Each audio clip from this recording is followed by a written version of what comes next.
It's been a while, my friends, but we are back with more wild and wacky Q&A goodness. But this time, things are going to be a little bit different, because these questions were submitted with audio.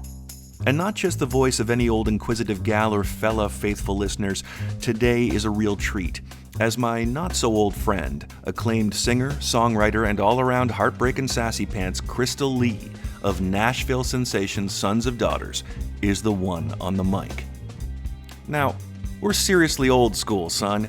Chrissy and I go all the way back to the Broken Saints days when she was fronting the Zeppelin-styled cult rock quintet Perfect Strangers in Vancouver, Canada, and played a few of our fundraising concerts. The best ones, I might add. Now, we had a fast friendship and even canoodled for a bit, until some waitress at a downtown spaghetti joint gushed on our first official date, "Oh, what an attractive pair of siblings you two are." The brother-sister vibe kept on rocking the free world to this very day, though, and my spirit sibling has some juicy Q's in need of some brotherly A's.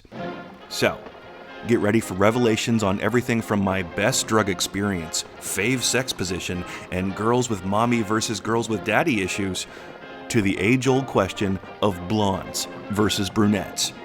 And then we'll finish off with a hot track from her duo's dope new album. It's Sons of Daughters meets the world's sexiest brother and sister on episode 15 of Buddha and the Slut. Okay, so my main goal is to not sound incredibly awkward and to get this done before my fucking ancient computer blows up. I also don't have access to an external microphone at the moment, so I'm using my computer's internal microphone, which really hurts my recording feelings. But it's okay. I also don't think I've recorded anything for you since you casted me in Broken Saints as an underage prostitute named Butterscotch, which between you and me, we both know her name should have been Cinnamon. Just saying. Yeah, you guys are, you're kind of creepy. I think this may be a stupid idea. My first question is this. What's your most memorable experience being high? What drug was it? What was the high like? Was it for spiritual purposes or recreational purposes? And how did it change you? But I did a lot of weed, for sure. Moving to Vancouver, it's what you do. Everybody smoked weed. And it was so interesting moving out to Vancouver, to the west coast of North America, to Canada in 1993, because back in central Canada, it was still like hush-hush, like you had hand signals to tell people that you had some weed and might want to share. It was all very quiet. You were afraid of getting in trouble. And then you moved to the west coast, and everyone's just smoking out in the open. You know, cops see you smoking a joint, and you freak out, and they bat it out of your hand and go, "Come on, take it inside." It was amazing. It totally introduced me to weed culture and intensely strong weed culture. But one of my most memorable experiences getting high on BC weed, it wasn't just BC weed. I had started a job. I was moving out west with my girlfriend at the time to act. I mentioned this in podcast number 1. And I was a waiter at this upscale West Vancouver pub wannabe place that was called Dewey Party and How. Say that a couple of times. Let it roll around in your brain pan for a bit. You'll get the shitty pun, the bad joke. Yeah, it's a spoof on a law firm, but Dewey Party and How? Ugh. But I was there for a year and a half. And my first couple of months there, I was really introduced to the rich West. West Vancouver was the richest municipality or neighborhood in the country at that time. So the people who came in were 40-somethings with some dough who were trying to pretend they were young and had just had some sort of surgery to prove that they were young. Or they were the kids of those people, the 20-year-olds and what have you, who were coming in to show off that mommy and daddy had money and gave them the BMW keys for the night and that they could buy bottles of Dom Perignon and sneak some Coke in the bathroom.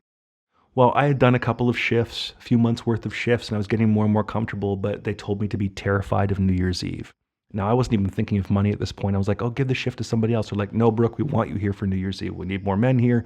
Most of the waiters are girls. You need to be here."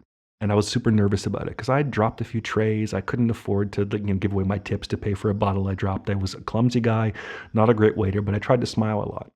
And I had this friend, this kind of pixie elven, she was like a part-time waitress, and then the rest of the time she ran kind of a landscaping business and a gardening business.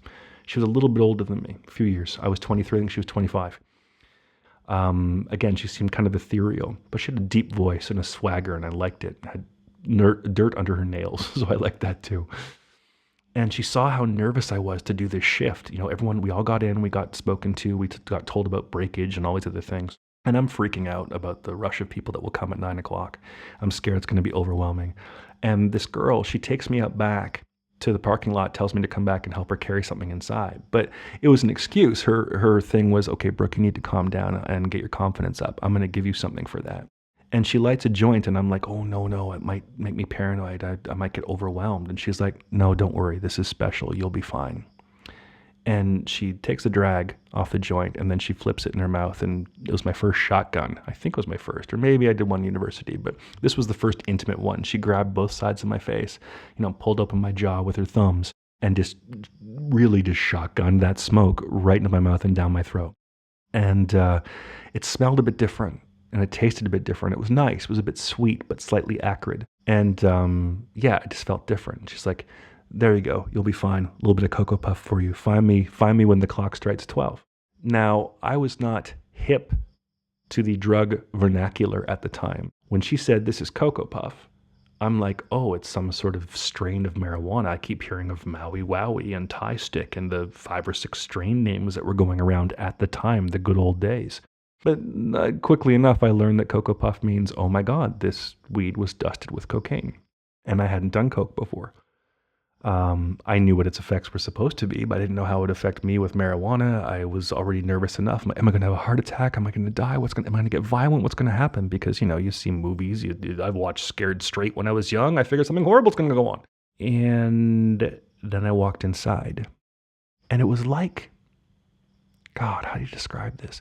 My body relaxed, and the guy behind the bar kind of smiled at me like he knew, and he handed me a rum and coke with a nice squidge of lime, which is my drink, to be sure.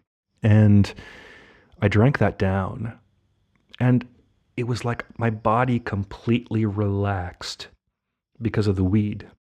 But my mind, God, it was like someone had taken a patient with horrible short-sightedness or nearsightedness or farsightedness, whatever, and given them the most incredible pair of glasses they had ever owned.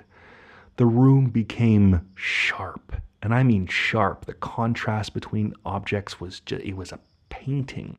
People's faces were vivid in the UV lights and the table candles. Customers were starting to come in, and the colors in their dresses were vivid, and the guys' suits were crisp. And everyone's words were like echoing through. I could hear all the faint echoes and the reverbs within the confined space of this room. But unlike on weed alone, where that sensation of everything being with the volume turned up would freak me out, it would just be too much for my sensory, receptors to handle. I'd be overloaded and hiding in a corner and sucking my thumb and begging to go home, or sitting in the dark, or running outside and sitting on the beach. For some reason, the combination of that with the cocaine, and the cocaine must have sped up my neurons somehow and allowed me to process all the information, and I felt fine. I was calm and cool, but confident and focused. And you might be like, oh, well, that's a nice drug story, Brooke, but really, is it that memorable? No, I'm getting to that. So I walk around the room, and I'm assessing where my section is, and people are going to need drinks. And I'm feeling good in my body, like I'm flowing. I feel like I'm skating around the room, like I'm on a slippery surface. I'm just gliding through, and I'm nodding at people, and I'm smiling at people. And the music's blasting, and I'm hearing the voices of people talking. And I remember thinking that it seemed strange that people's voices this early in the night seemed so loud in comparison to the music.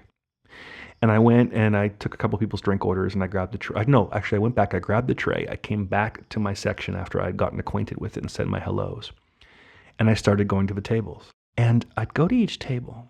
And I remember going to the first one, and I looked at the table, was a couple. And the guy turns towards me, and he looks at me. And I heard, even though his mouth didn't move, I heard crisp and clear, who the fuck are you supposed to be? And I reacted to it like he'd actually just spoken. I went, excuse me? He's like, nothing. And I look at his girl, and his girlfriend's like, take it easy. He's cute. He's sweet. Just let him do his job. And I said, thanks. And she's like, thanks for what? I'm like, didn't you just say? And I realized that neither of them had spoken these things. And I thought, oh my God, I'm high and this is making me lose my mind. I'm imagining what they're saying. And I got a little bit freaked out. I took their orders and I walked away and they looked at me like I was a complete freak. I went to the next table. There was this beautiful, kinky-haired, dark-skinned girl sitting in the corner, having a cigarette. Back in the days, you could do that indoors in Vancouver. And I walked up and I went, hi there, how are you? And she looks at me, she turns and looks at me and her eyes widen. And she said, better now. And I made sure to pay attention this time. Her mouth did not move, but her eyes said this. And I came closer and I said, okay, this is going to be really weird. Okay, I don't mean to be weird, but I have a question to ask you. Can I ask you? And she's like, yeah, go ahead, honey. And like, I heard what other things she was thinking in her head at the time. Yeah. Did you just say, better now? Were you just thinking that when I walked up? And she looked uncomfortable, but she smiled just like, as a matter of fact, yes. And I said, okay, and again, this is going to be weird too, but did you just say in your mind that make sure to find you before the end of the night? And she put her hand over her mouth like, oh my God. She's like, how are you doing that? And I just looked at her and said, I don't know. I'm going to go get your gin and tonic now. I'm sorry. For the next 4 hours, it was this incredible experience. And maybe I just imagined it, but I had a multitude of moments like that one I just described with people, where I was hearing their thoughts like I was tuned into a radio station, like the combination of the mellow of the weed with the high vibration and high neural activity of the coke let me dial in for a brief window of time to what everyone was thinking and feeling. I got tipped out like a motherfucker that night. I was treated like a prince. I stopped fights. I revealed secrets between people to help relationships. It was crazy. And at 5 minutes to 12, I found the waitress who had given me the stuff. And I walked over to her and I said, what the fuck did you give me? She's like, what do you mean? I said, I feel like I was just reading everybody's mind. She was like, I thought it might have a cool effect on you. It just peps me up, but you're special. And yours bells went off and they poured the champagne waterfall. And this woman gave me a huge kiss in the middle of the room and the whole world just kind of melted away for a moment. And as soon as that 1 minute passed and I sipped my glass of champagne, the effect was gone. Done. It was just like 3.5, 4 hours of magic, and I will never forget it. Okay, so Chrystal, next question. Show me what you got. Question number 2. Do you believe in monogamy? Do you think that we're really meant to be with one person? That there's some soulmate out there for all of us just waiting to be found? Side note question, would you respect a girl more if she doesn't put out on the first date? Or does that not make any difference? I think I addressed the monogamy thing already. Well, I don't think I can do polyamory. Let's put it that way. I'm not evolved enough.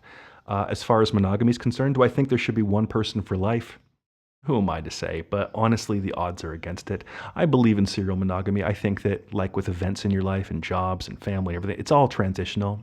It's all designed to end.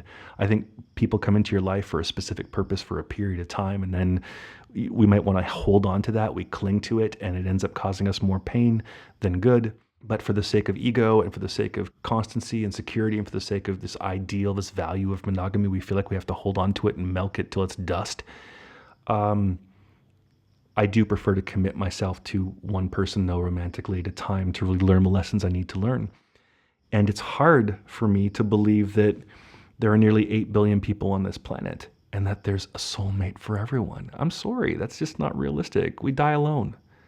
We're born alone and we die alone. Most of us never get to experience true love. From my experience traveling, there are people who have like fine relationships. There are people who have arrangements. There are people who are in situations. There are people with lovers. There are people who never date. There are people who are asexual. There are people who are tragically lonely. There are people who are porn and prostitution addicts. It's messed up.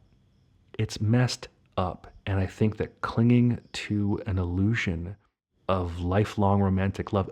Okay, I've met one or two couples that are blessed, like David Lynch said, with this beautiful karma, where they found each other and they lift each other's spirits and they stay together until they have side-by-side burial plots. It's a beautiful story, and it's what we base the romantic myth on in the first place, I think. But do I think it's for everyone? Absolutely not. Do I think it's realistic and common? Absolutely not. I think you're lucky to have any moment of connection in this senseless, absurd, insane experience called being alive, being stuck down here, up here, over here in a meat suit, and hoping to have enough commonality that you can surrender and share yourself with another human being on a profound level, and they will do the same, and that you two will both match in your levels and share in your path together, and not be these two lines that end up intersecting and crossing and never meeting again. The odds of two straight lines in the universe running close and in parallel, that alone geometrically is an unnatural structure. A wise old woman said to me, the best possible relationship you can hope for is a wave, where you're drawn together and you share, and then something after weeks or months or years pulls you apart, and you go off and you learn and you grow, and then maybe if you're lucky, the gravity of your karma pulls you back together and you share again and get even closer, and it's this constant pulsing of in and out, which seems to make sense since the universe operates on waveforms. Those are my thoughts on that, Chrystal. Oh, that's right, and you asked me, do I respect a girl who puts out on a first date? As a purely sexual object, as a potential lover, as someone who might just carry herself with a brazenness and a bravery and a bravado, that's a lot of B's, to have fun with. I think it's kind of cool. Again, I should be more evolved and sex positive about things. But it is true, if I'm going to stay with someone long term, especially now that I'm older, if I'm going to be with someone and devote myself to them, I want to know that they are potentially as keenly aware and self-aware and invested in creating profound connection with me as I am with them. And that's not going to happen if you slam genitals and smash some pussy and gobble some cock on the first night. Sorry. So yeah, I'll respect the girl more if she holds off and not only makes me work for it, but doesn't play games really, is more about I have priorities before we do the boom boom. Gotcha? Gotcha. Being, like, totally stoked about, like, the general vibe and stuff. That's you. That's how you talk. And now I'm going to move on to rapid fire questions. Okay, you ready? In bird culture, this is considered a dick move. Bath or shower? Bath. Absolutely bath. Lesbian in a man's body, remember? Mwah. Missionary or doggy style? Everything has its occasion, but I would have to say modified missionary, legs over the shoulders. It's called rabbit, right? I like that because, if I'm drilling for oil, I'm drilling for oil, son. I want to dig deep. So yeah, there you go. Blondes or brunettes? Brunettes. And the final question, would you prefer a girl with daddy issues or mommy issues? And why? Oh man, it depends. This is horrible. This is going to be a generalization to end off this podcast with that is going to make, I think, a lot of people say, yep, I'm not listening to him anymore. A girl with daddy issues versus a girl with mommy issues.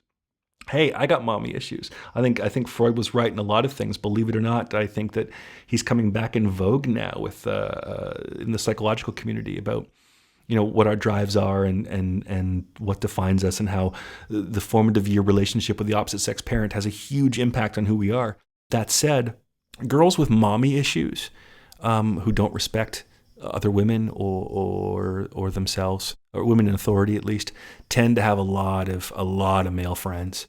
And they tend to kind of have a bit more of a masculine energy, which can be cool for friendship and kinship, but sometimes they resent emotional sensitivity, they resent vulnerability, they play games of power and control in the way that a lot of men do. Whereas a girl with daddy issues regrets that her dad left, might blame herself for the fact that her father left, can potentially hate men, because, of course, the father made them feel abandoned and triggered deep-seated issues during formative years, during the formation of their own psychology and their sense of self and their sexuality, which tends to lead to really fun sex in the teens and the 20s. I'm sorry, it's true.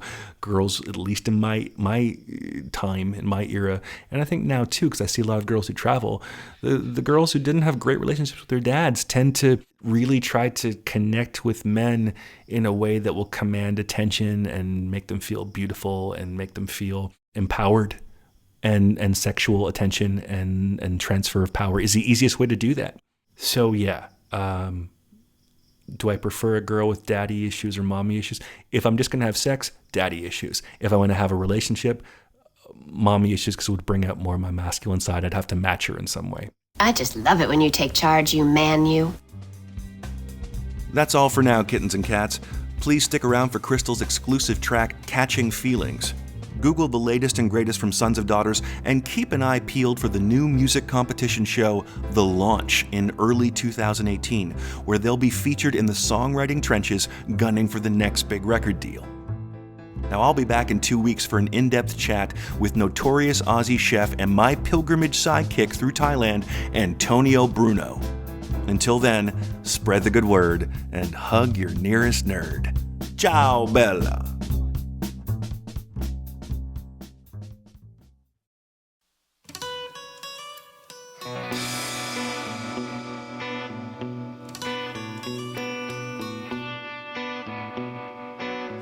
I threw a line out in the water. Think I'll wait a little longer. What's meant to be will be. I'll just wait and see if it's coming down the stream.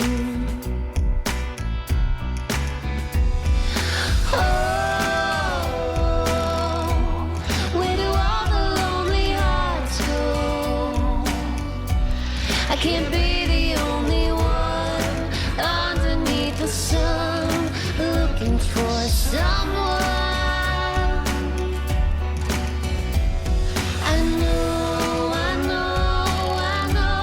I'll know it when I feel it. I heard it happens all the time. Might even meet you here tonight. Well, I'm out here catching feelings. No, I ain't been one for fishing, for things that I've been missing. Haven't had the best of luck, and the waters have been rough. Still can't stop myself from wishing.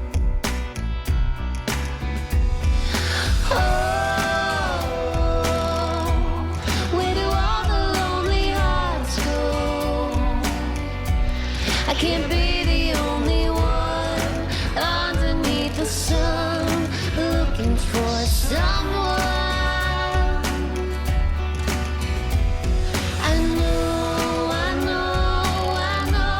I'll know it when I feel it.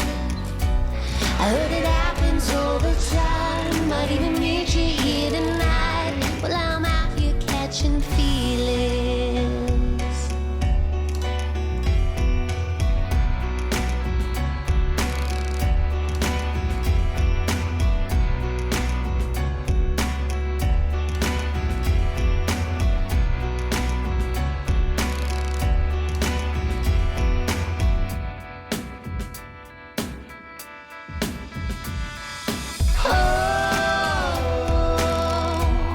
Where do all the lonely hearts go? I can't be the only one underneath the sun looking for someone.